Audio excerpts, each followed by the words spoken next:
അപൂർവ നേട്ടം സ്വന്തമാക്കിയ മലയാളി വിദ്യാർത്ഥികൾ. ഈജിപ്തിലെ പ്രശസ്തമായ അൽ അസർ യൂണിവേഴ്സിറ്റിയിൽ നിന്ന് 1ാം റാങ്ക് നേടിയാണ് വിദ്യാർത്ഥികൾ മലയാളികൾക്ക് തന്നെ അഭിമാനമായത്. ലോകപ്രശസ്തമായ അൽ അസർ യൂണിവേഴ്സിറ്റിയുടെ ചരിത്രത്തിൽ ആദ്യമായിട്ടാണ് ഇത്തരമൊരു മികച്ച നേട്ടം മലയാളികൾ സ്വന്തമാക്കിയിരിക്കുന്നത്. ഈജിപ്തിലെ അൽ അസർ യൂണിവേഴ്സിറ്റിയിൽ നിന്ന് ഫിലോസഫിയിൽ 1ാം റാങ്കാണ് മുഹമ്മദ് സ്വാലെ കരസ്ഥമാക്കിയിരിക്കുന്നത്. അൽ അസർ സർവകലാശാലയുടെ ചരിത്രത്തിൽ ആദ്യമായാണ് ഒരു മലയാളി വിദ്യാർത്ഥി 1ാം റാങ്ക് കരസ്ഥമാക്കുന്നത്. കേരളത്തിലെ മഅദീൻ മോഡൽ അക്കാദമിയിൽ 7 വർഷത്തെ പഠനത്തിന് ശേഷമാണ് അൽ അസറിലേക്ക് മുഹമ്മദ് സ്വാലിഹ് ഉപരിപഠനത്തിനായി എത്തിയത്. നേരത്തെ ദുബായ് ഗവൺമെന്റിന്റെ അന്താരാഷ്ട്ര അറബി വായനാ മത്സരത്തിൽ ഉൾപ്പെടെ ഇന്ത്യയെ പ്രതിനിധീകരിച്ച് പങ്കെടുത്ത നിരവധി നേട്ടങ്ങളും മുഹമ്മദ് സ്വാലിഹ് കരസ്ഥമാക്കിയിരുന്നു. വലിയ സന്തോഷമുണ്ടെന്ന് സ്വാലിഹ് പ്രതികരിച്ചു.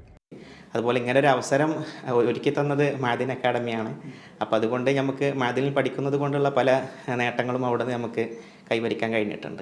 ഇനി PG ചെയ്യാൻ വേണ്ടി ഞാൻ തിരിച്ച് ഈജിപ്തിലേക്ക് തന്നെ മടങ്ങുകയാണ്. PG പൂർത്തിയാക്കണം. അതുപോലെ തന്നെ ഫിലോസഫിയിൽ PhD ചെയ്യണമെന്ന് ആഗ്രഹിക്കുന്നത്. കൊച്ചി സ്വദേശിയായ അൽതാഫ് അബ്ദുൽ ലത്തീഫ് ഖുർആൻ ഇന്റർപ്രിട്ടേഷനിലാണ് 4ാം റാങ്ക് നേടിയത്.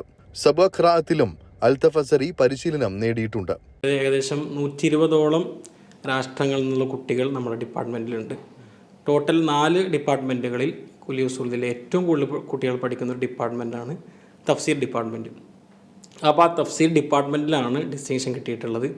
ഉപരിപഠനത്തിനായി അൽ അസറിലേക്ക് തന്നെ പോകാനുള്ള ഒരുക്കത്തിലാണ് ഈ മിടുക്കർ. ദുബായിൽ നിന്നും ശരത് ചെറുകുന്നിനൊപ്പം അരുൺ പാറാട്ട്, 24.